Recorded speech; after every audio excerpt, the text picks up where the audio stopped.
کئی بار میں نے اسے غصے میں دیکھا جب اس کی آنکھیں انگارے کی طرح سرخ ہو جاتی تھی۔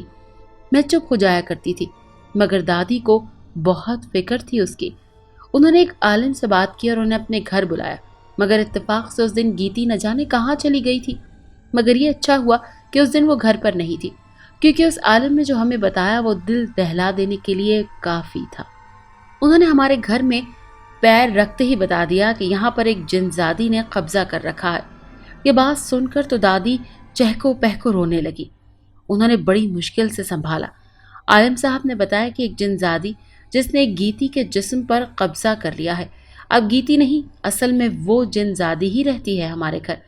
اس نے کہا کہ اس کا ایک ہی آدمی علاج کر سکتا ہے، جس کا نام مولوی جہانگیر شاہ ہے، جو کہ یہاں سے کافی دور جھیل سیف الملوک کے کنارے رہتا ہے۔ وہی اس جنزادی کو قابو کر سکتا ہے۔ یہ سب سنتے ہی ہمارے تو ہوش اڑ چکے تھے۔ میری اور گیتی کے والدین بھی حیات نہ تھے، ہمیں دادی نے ہی پالا پوسا تھا، مگر آج دادی کو اس عمر میں یہ صدمہ جھیلنا پڑ رہا تھا۔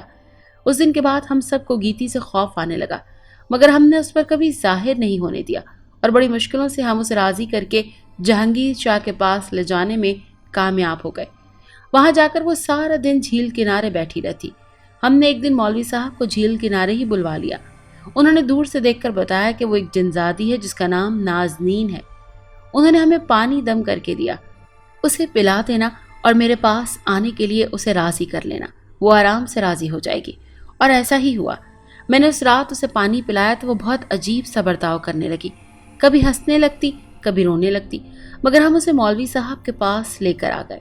اس رات مولوی صاحب نے پوری رات اس پر دم کیا اور اس طرح ہر رات اس کا علاج ہوتا اور دن کو وہ جھیل کنارے گھومتی رہتی۔ 40 راتوں تک دم کے بعد وہ جنزادی بول اٹھی۔ جب مولوی صاحب نے پوچھا تیرا نام کیا ہے، تب وہ بولی کہ میں نازنین ہوں، اور اس نے اپنا سارا قصہ سنا دیا کہ وہ مر چکی ہے۔ ایک انسان نے اسے قابو کر کے بہت سے غلط کام کروانا چاہے، مگر نازنین نے کبھی اس کی بات نہ مانی، تب اس نے اسے جلا کر بھسم کر ڈالا۔ نازنین نے اس آدمی سے بدلہ تو لے لیا، مگر اس کی روح کو سکون نہیں ملتا۔ اسے ایک جسم چاہیے تھا، وہ زندہ رہنا چاہتی تھی، لیکن جہاں اس کی روح بھٹکتی تھی وہاں کوئی بھی نہیں آتا تھا اور وہ وہاں سے نکل نہیں سکتی تھی۔ لیکن ایک رات اسے وہاں ایک لڑکی آتی دکھائی دی جو کہ بالکل اس کے قریب آ کر بیٹھی تھی۔ جس چھوٹے سے اسٹور روم میں اس کی روح قید تھی، عین اس جگہ اسے ایک لڑکی ملی تو اس نے بالکل بھی دیر نہ کی اور اس کے جسم کو اپنا جسم مان کر اس میں داخل ہو گئی۔ نازنین کسی کو نقصان نہیں پہنچانا چاہتی تھی، بس اسے تو اس دنیا میں رہنا تھا، بالکل آزاد ہو کر۔ اب وہ گیتی کا جسم چھوڑنے کو تیار نہ تھی۔ اس رات اس نے سب کچھ بتایا۔ وہ ایک آدم ذات سے بے انتہا محبت کرنے لگی ہے اور وہ اس سے شادی کرے گی، لیکن اس رات مولوی صاحب نے نہ جانے کیا کیا منتر پڑھ کر اسے نکل جانے کا کہا۔ وہ روتی رہی، چلاتی رہی کہ مجھے زندہ رہنے دو، مگر ہمیں تو گیتی کی آزادی چاہیے تھی۔ اور نازنین مولوی صاحب کے آگے بے بس ہو گئی اور بالآخر گیتی کا جسم چھوڑ کر نہ جانے کہاں چلی گئی۔ اس رات مولوی صاحب نے ہمیں راتوں رات وہاں سے چلے جانے کا حکم دیا، ورنہ نازنین دوبارہ بھی آ سکتی تھی۔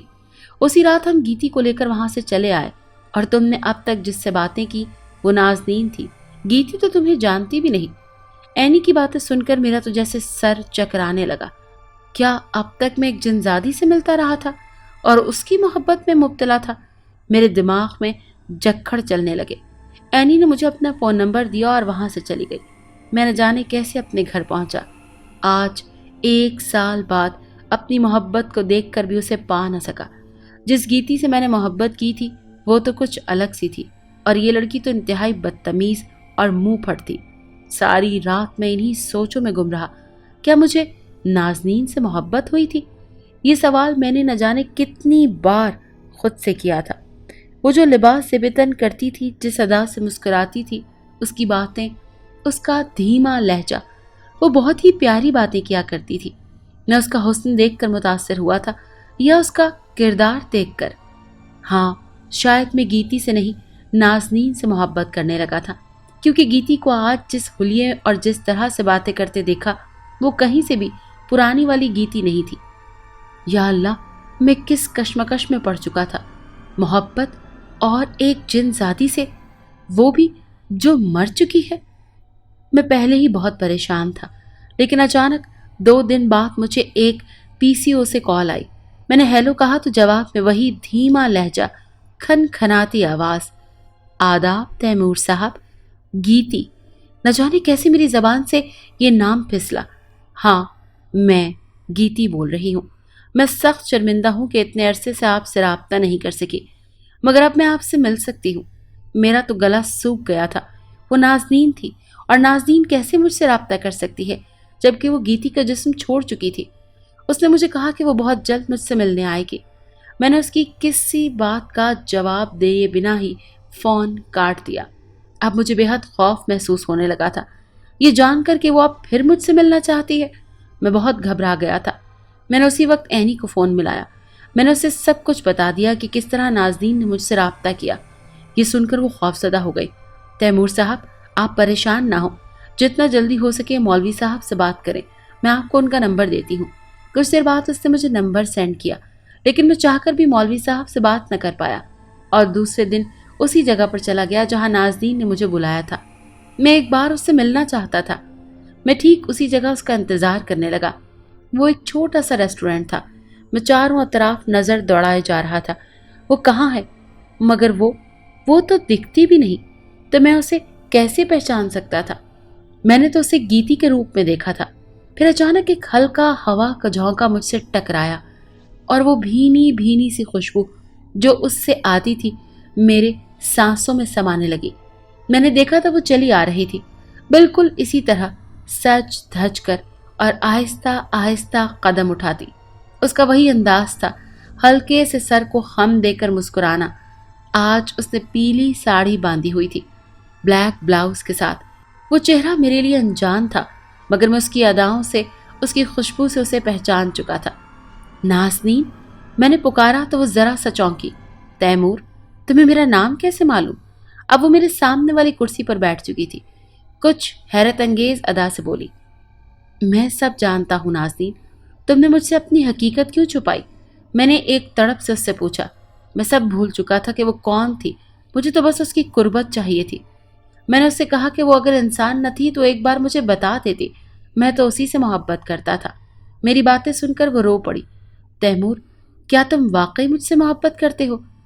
تو کیا تمہیں یہ سب مذاق لگتا ہے؟ میں نے خفگی سے کہا۔ نازنین کا چہرہ اب تازگی کھونے لگا تھا۔ تیمور، میں اب تم سے کبھی نہیں ملوں گی۔ آج جس جسم میں داخل ہو کر میں آئی ہوں وہ ایک ایسی لڑکی کا ہے جو محبت میں دھوکہ کھا کر موت کی وادی میں جانے والی تھی، مگر بروقت میں نے اس کے جسم میں داخل ہو کر اسے بچا لیا۔ میں بہت خود غرض ہو گئی تھی کہ مجھے زندہ رہنا ہے، مگر سچ تو یہ ہے کہ اب میری روح کو سکون ملنے لگا ہے۔ میں تمہیں دھوکہ نہیں دے سکتی۔ ہاں، مجھے تم سے سچی محبت ہو گئی ہے، لیکن اس کی سزا تمہیں نہیں ملنے دوں گی۔ میں نے سوچا تھا تم میری اصلیت جان کر مجھ سے ڈرنے لگو گے، مگر تمہاری تڑپ نے مجھے احساس دلایا ہے کہ تم میرے جسم سے نہیں، میری روح سے محبت کرتے ہو۔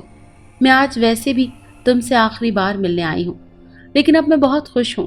جانے سے پہلے مجھے یہ یقین ہو گیا کہ محبت اندھی ہوتی ہے، نہ ذات پات دیکھتی ہے، نہ رنگ و نسل۔ وہ بھیگے لہجے میں کہتی جا رہی تھی، اور میری آنکھیں بھی برسنے لگی تھی۔ لیکن جانے سے پہلے میں تمہیں ایک تحفہ دینا چاہتی ہوں۔ کیسا تحفہ؟ میں نے بمشکل اپنے آنسو روکتے ہوئے پوچھا۔ اپنا ہاتھ دو۔ اس نے میرا ہاتھ تھام لیا اور میرے پورے جسم میں ایک سنسنی دوڑ گئی۔ میرا جسم سن ہو گیا تھا۔ وہ چمکتی آنکھوں سے مجھے دیکھے جا رہی تھی۔ کچھ دیر بعد اس نے میرا ہاتھ چھوڑا تو میں جیسے ہوش میں آ گیا۔ یہ سب کیا تھا؟ میں نے وحشت زدہ ہو کر پوچھا۔ یہ ایک ادنا سا تحفہ ہے۔ آج سے تم جب چاہو یہ طاقت استعمال کر سکتے ہو، لیکن صرف ایک دن کے لیے۔ جس دن تم ایک بار یہ طاقت استعمال کرو گے تو وہ پورا دن تم یہ طاقت استعمال کر سکتے ہو۔ بس یہ یاد رکھنا کہ کچھ غلط مت کر دینا۔ جس طرح میرے ساتھ ہوا ویسا کسی کے ساتھ مت کرنا۔ وہ روحانسی ہو کر بولی۔ میں اس کے ہاتھوں کو اپنی آنکھوں سے لگا بیٹھا۔ مجھ سے ملنے تو آیا کرو گی نا؟ تب وہ ہنسنے لگی۔ پتہ نہیں، بس میری مغفرت کے لیے دعا کرنا۔ یہ کہتے ہوئے وہ جیسے میری نظروں سے اچانک اوجھل ہو گئی۔ میں نے ارد گرد دیکھا تو وہ کہیں بھی نظر نہیں آئی۔ میں نے اپنی آنکھیں بند کر لی۔ اس دن کے بعد میری اس سے ملاقات نہ ہوئی، اور میں بھی جیسے یہ غم جھیل گیا۔ تقریباً 2 سال بعد جب میں ایک رات برستی بارش میں اپنی کار ڈرائیو کر رہا تھا، اچانک میرے سامنے ایک لڑکی آ گئی۔ نہ جانے کیسے میں کار کو بریک لگا بیٹھا، مگر وہ پھر بھی میری کار سے ٹکرا گئی۔ میں نے جلدی سے اسے سہارا دے کر کار میں لٹایا اور جلدی سے آگے جانے لگا۔ اب مجھے ایک ہاسپٹل کی تلاش تھی۔ اس لڑکی کا خون بہہ جا رہا تھا۔ میں گھبراہٹ میں کئی بار پیچھے دیکھ چکا تھا، جس سے ایکسیڈنٹ ہوتے ہوتے بچا۔ یا اللہ میری مدد فرما۔ لڑکی کے سر سے جو خون کا فوارہ پھوٹا تھا وہ بند ہونے کا نام ہی نہیں لے رہا تھا، اور ستم یہ کہ اب تو آگے روڈ بھی بند تھی۔ تیز آندھی نے درخت گرا دیا تھا، جس سے راستہ بند ہو گیا تھا۔ میں بے بس سارے راستے دیکھتا رہا کہ شاید کوئی آئے اور مدد کرے، لیکن اچانک مجھے کچھ یاد آیا۔ مجھے جو تحفہ نازنین نے دیا تھا وہ استعمال کرنے کا وقت آ گیا تھا شاید۔ میں نے آنکھیں بند کر کے کہا، جس مصیبت میں پھنسا ہوں مجھے اس سے نکالو۔ یہ الفاظ میری زبان سے ادا ہوئے تو اچانک ایسا لگنے لگا جیسے سب کچھ ریوائنڈ ہو رہا ہے۔ مجھے اس راستے پر تھا اسی راستے پر واپس آ گیا جہاں پر مجھے وہ لڑکی ٹکرائی تھی۔ میری کار رکی ہوئی تھی اور سامنے سے وہ لڑکی بھاگتی ہوئی آ رہی تھی۔ میں جلدی سے کار سے نکلا۔ کیا ہوا میڈم، مرنے کا شوق ہے کیا آپ کو؟ وہ لڑکی مجھے دیکھ کر رونے لگی اور اشارے سے بتایا کہ میرے گھر والوں کو بچاؤ۔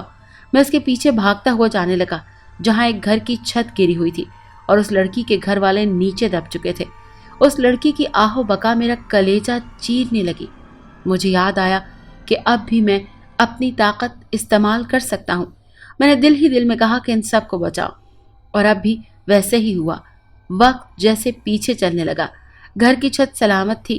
گھر میں 2 مرد اور 3 خواتین اور 3 چھوٹے بچے کھانا کھا رہے تھے، جبکہ وہ لڑکی باہر بارش میں بھیگ رہی تھی۔ میں نے جلدی سے ان سب کو باہر نکالا۔ وہ بنا چوں چرا کیے نکل آئے کیونکہ میں ابھی اپنی طاقت استعمال کر رہا تھا۔ ان سب کے گھر سے نکلتے ہی وہ چھت گر پڑی۔ اس رات میں نے کئی جانیں بچائی تھی۔ میں خوش تھا کہ میں نے اپنی طاقت کسی کی جان بچانے کے لیے استعمال کی تھی، مگر میں یہ نہیں جانتا تھا کہ نازنین نے مجھے آدھا سچ بتایا تھا۔ وہ طاقت میں ہر سال میں 1 دن استعمال کر سکتا تھا۔ یہ مجھے اگلے سال پتا چلا جب میں نے اپنے بیٹی کی جان بچانے کے لیے وہی کلمات ادا کیے جو مجھے نازنین نے سکھائے تھے، اور اب میرا ننھا سا بیٹا محفوظ تھا۔ میں نے اس لڑکی سے شادی کی تھی جس کی میں نے جان بچائی تھی، اور اب ہم بہت خوش تھے۔ نازنین آج بھی میرے دل میں زندہ ہے اور اس کا دیا ہوا تحفہ میں ہر سال استعمال کرتا ہوں۔ کاش وہ ایک بار مجھ سے مل پاتی، میں اس کا تہ دل سے شکریہ ادا کرتا۔ آج اسی کی وجہ سے میں کئی بڑی مصیبتوں سے نکل پایا تھا۔ اگر آپ کو یہ کہانی اچھی لگی ہے تو اسے لائک کیجیے اور ہمارے چینل کہانی محل کو سبسکرائب کیجیے۔ اور ہاں، اگر آپ کے کسی دوست، رشتہ دار یا بہن کے ساتھ خدا نخواستہ اس طرح کا کوئی بھی واقعہ پیش آیا ہے تو ہمیں کامنٹ سیکشن میں اس کے بارے میں ضرور بتائیے۔